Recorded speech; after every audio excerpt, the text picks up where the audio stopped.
Hey guys, it's Tuesday. My name's Elizabeth and this is a video that I don't normally do. Normally I just film vlogs and we just hang out on my days off work. But today, this is something I've been so excited to film. I'm setting up my 2022 bullet journal and I thought I would show you because this is the time of the year when people are doing bullet journals for next year. So, before we get started, there's some important things you need. This is last year's bullet journal. You don't have to have one, but it is handy. This is this year's bullet journal. A ruler, this is a felt tip pen. This is a Uni Pin .3. That's not going to focus, is it? Sorry. That is super dull. Buy a new one. Don't make my mistake. Importantly, important for me, highlighters, and the most important of all, coffee, or your drug of choice. Mine today is cold brew. And if you want, a pencil and an eraser, but that's not how we roll. So I don't have a fancy top-down setup, but I am gonna see what I can do to show you what my bullet journal looks like, how I've set it up for next year, and talk you through what I've done. Alright, I hope this is okay. This is, where are we? This is last year's bullet journal. I'm only about halfway, but this is the double size moleskin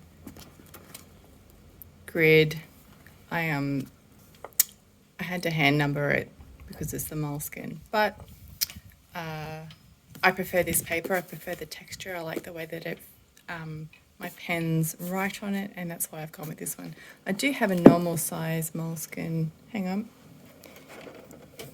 Here's one I prepared earlier. Actually still in its wrapping, so that's the difference in size, and actually that's the size difference with a fresh one. So it's double the pages, and I've gone with double. Last year I went with double because I was working 2 jobs and planning to go to uni, and now I'm only working 1 job, but I just like knowing that anything I want to jot down will fit in the one in this year. And they don't cost that much more. I think they're about $15 more, depending where you buy them from. Skip the first page with my personal details.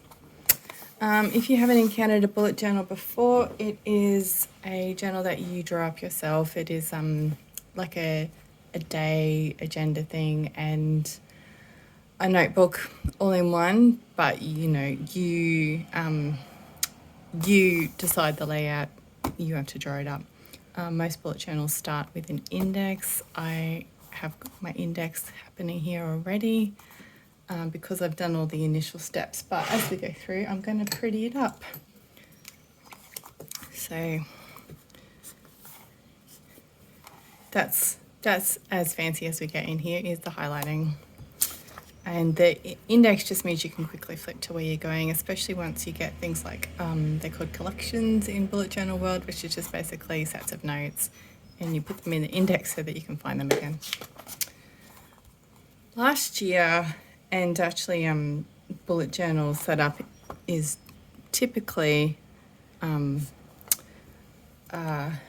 future log, and then a monthly log, and then a weekly log, and then a daily log.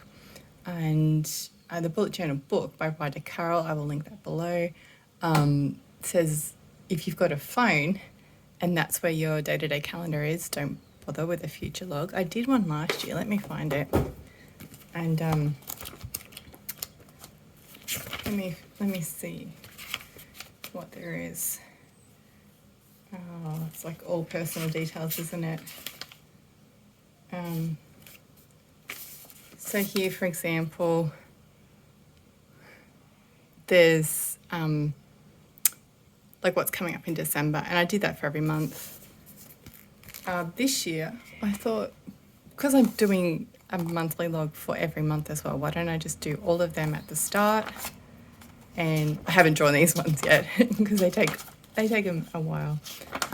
So So I've got all the months at the start, so that's done for every month, and it will also act as a future log. So this is going to be like my schedule, and this is going to be other things that come up, birthdays, etc. I also track what my period's doing and what exercise I've done every month, and that's a format that I've been working on for over a year now with my bullet journals. So where's my pen? So I've kept that. So the only thing I'm going to put in here is the 26th is Australia Day, so I'm going to write that down in here. And that's a public holiday in Australia, so that's going on here to remind me I don't have to go to work that day. Awesome. Next. As you can see, it's super minimalist. All I do is a bit of highlighting, and the highlighting is left over from uni days, so I know exactly what I'm looking at. Next, I have 2023. I've just done a calendar. You can see I made a mistake there. I made a mistake there. Don't care. And then on this side, I have just space to put upcoming events in there. In this year's one, I've got things like when the school holidays are, trips planned, that sort of thing.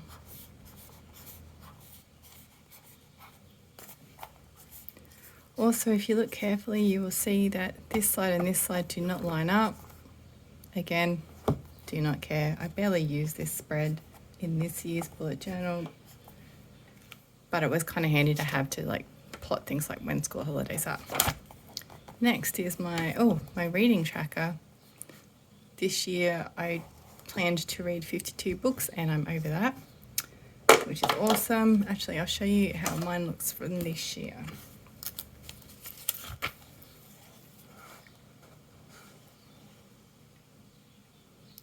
So the way this works is book number 1, author, surname, title of book. Over here, that's the page number of the review. If I wrote a review, I'm going to try and review every book this year, and what format I read it in. So that's Kindle book, physical book, audio book, and this side, those R's mean it's a reread. That's all the books that I read this year, and I'm planning to make a video about them too. I've done the same thing on this one, but I've just reorganized these because I predominantly read on Kindle. And I made specific space for those review pages. All right.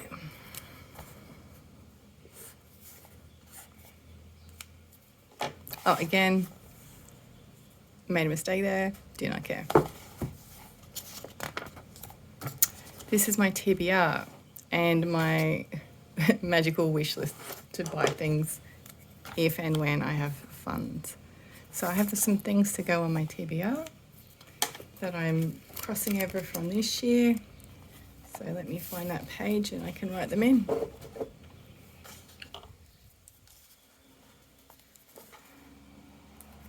Number 1 is always, why did I put that so high? Thomas A. Fudge, Medieval Religion and Its Anxieties.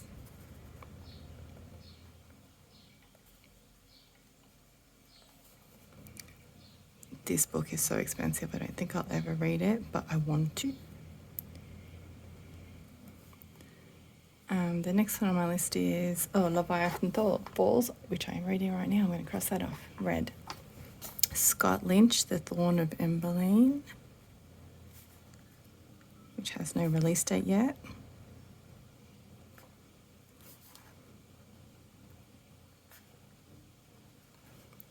Patrick Rothfuss, The Doors of Stone, which has no release date yet.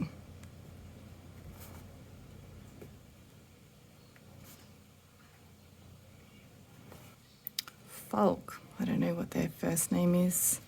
The Light Ages, that's actually in my Kindle waiting for me now. That was just released. Parker, That's KJ Parker, I think. 16 ways to defend a walled city. Now, I've bought that for my husband for Christmas, so I'm definitely going to read it. Gabrielle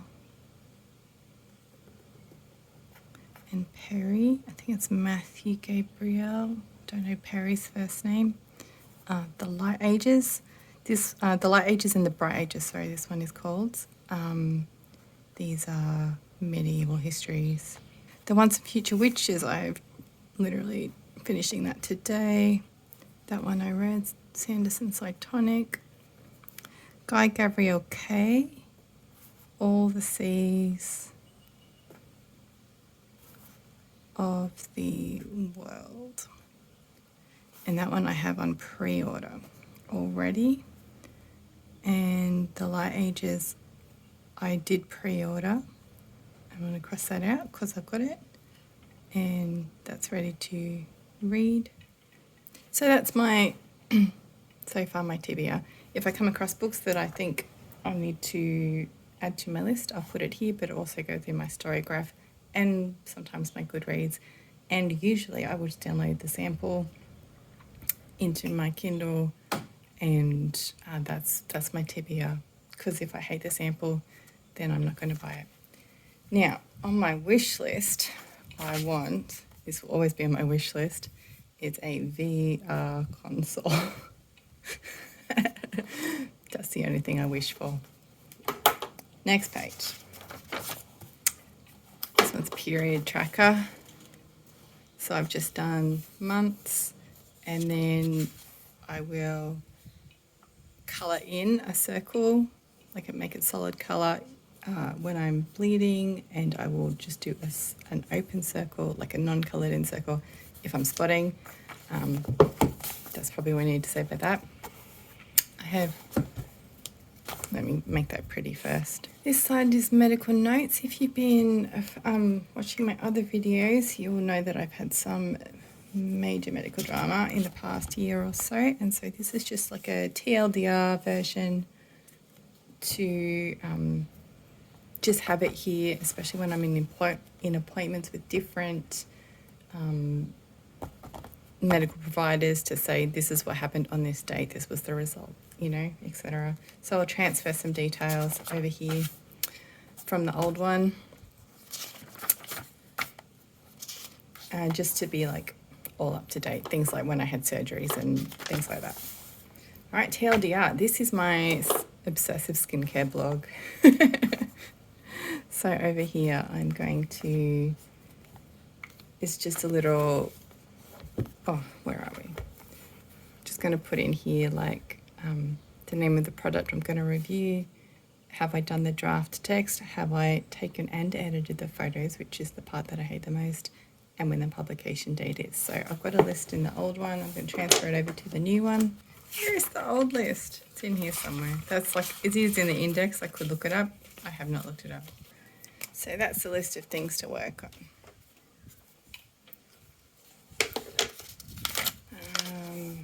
Anyway, so yeah, TLDR blog, link below. I write just skincare reviews. And then I'm hoping to do 52 weeks next year. So I've got 52 and a bit extra ready to go.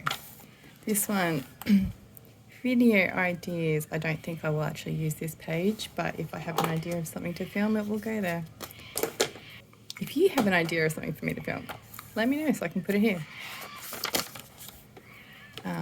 This is stuff for my real life job. I run the online side and social media and web store of a retail business.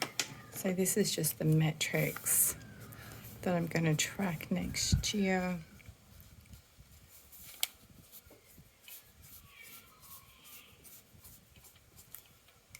Because I like metrics. So this is months, obviously, and then this is our Facebook likes, our Facebook follows, because they're different.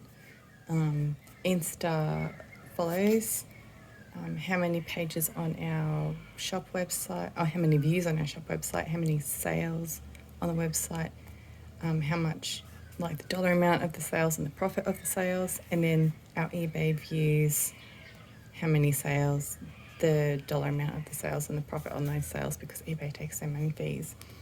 So that's, hopefully I'll still have a job all next year, and that'll be those metrics. And then this is just the to-do list for the online stuff over there.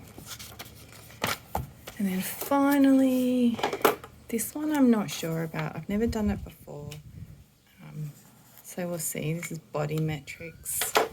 And I've just drawn up 52 weeks. And I have a fancy scale that measures not just weight, but muscle mass, fat percentage, water percentage, that sort of thing. So I'm going to just track those every week when I get on the scales. I only jump on the scales once a week. I just want to see like where the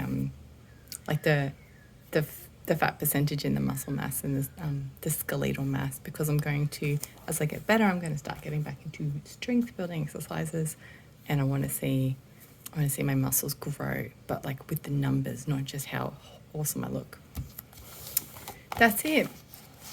Don't know what's going to happen there, so that's a blank space. And then over here we start with January, so let's draw it up and I'll show you what my weekly spreads look like. This is something, when you have a bullet journal, something that has to happen every week, or however often you choose. I do it weekly. Doesn't take very long. Are you in shot? Yes. Oh, you dickhead. I probably stuffed that up already. And I like to do it on a Sunday just to get my brain prepared. I'm just looking up the calendar for like, I like to do it to get set up for the week ahead, because my fatigue levels mean that I forget what's coming.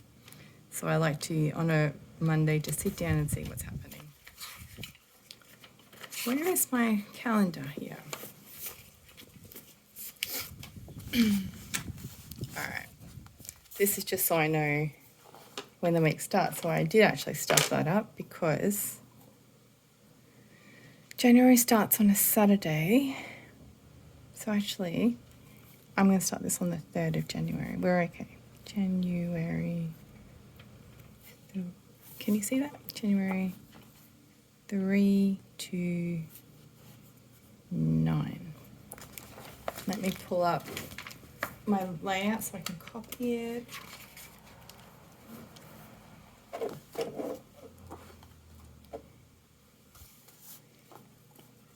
All right.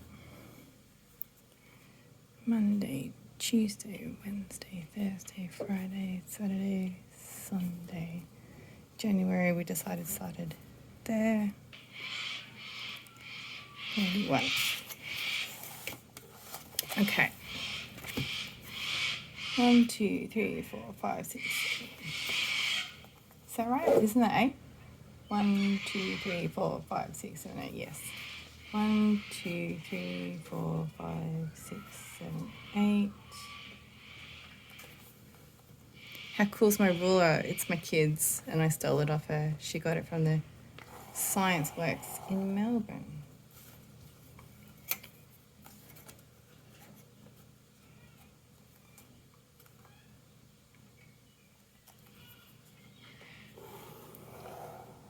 Of course, you can rule up your week however you like, because it's your bullet journal.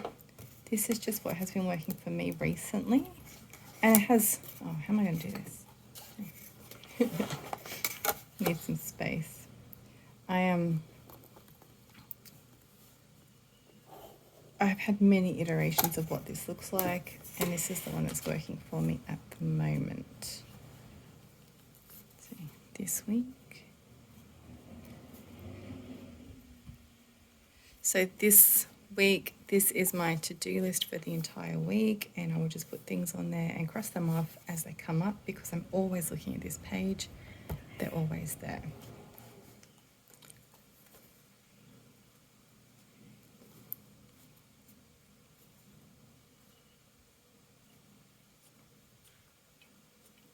I think this column's self-explanatory. just going to write in here what's happening. So that Monday, the 3rd, is a public holiday, so I'm just going to pop that in there now.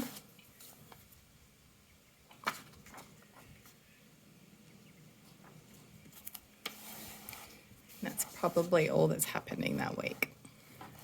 And then the last column is my shopping list, which seems ridiculous, but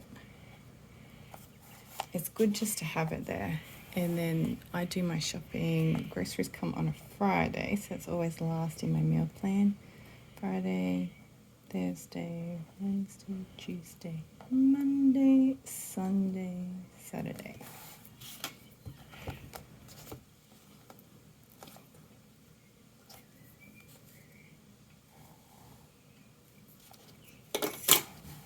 So how I meal plan, so I decide what we're eating for dinners, and then I just add it all in there, and then I buy it online, and I never have to go to the supermarket, except I'm always at the supermarket anyway.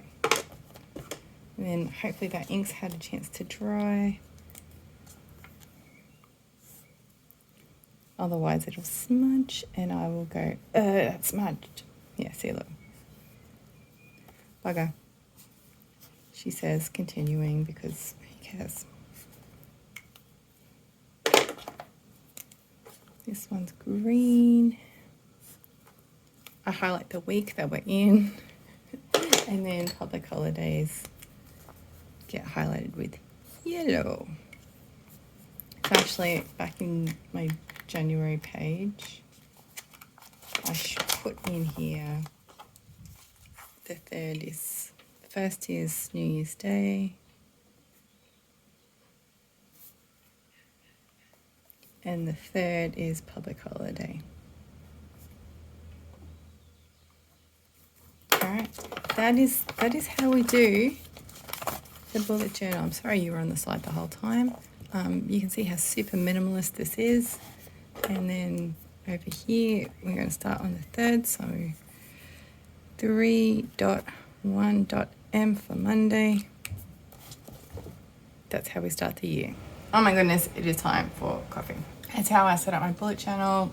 Obviously, I haven't gotten into specifics about how to bullet journal because that's found everywhere on the internet, but I can do that if you like. I'll show that in a vlog sometime. Just let me know. And happy 2022. That's what we're going into, 2022 already. Thanks for watching. Stick around on my channel if you prefer vlogs, because mainly I just vlog.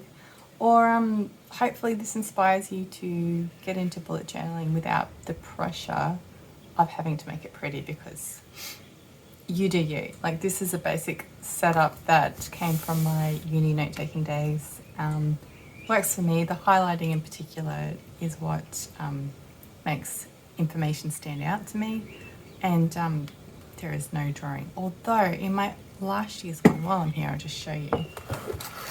My daughter got one of those little little photo printer things, so I have interspersed like just photos of usually about one a month that I print out, because she doesn't use it anymore. I print it out and I stick in here. Also stick in things like receipts and cards and, you know, bits of memories. Not that we've had super many in the time of the pandemic. Also, I use it to take notes on non-fiction books I'm reading.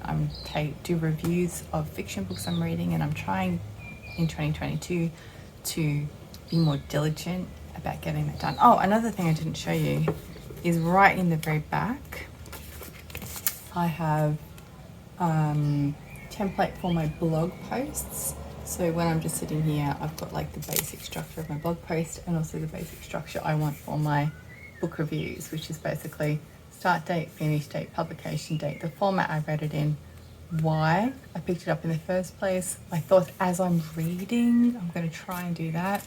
My thoughts when I finish, and then my Goodreads star rating. Even though I'm switching to Storygraph, I like the Goodreads rating, and that's why most of my books are 2 stars. It was okay.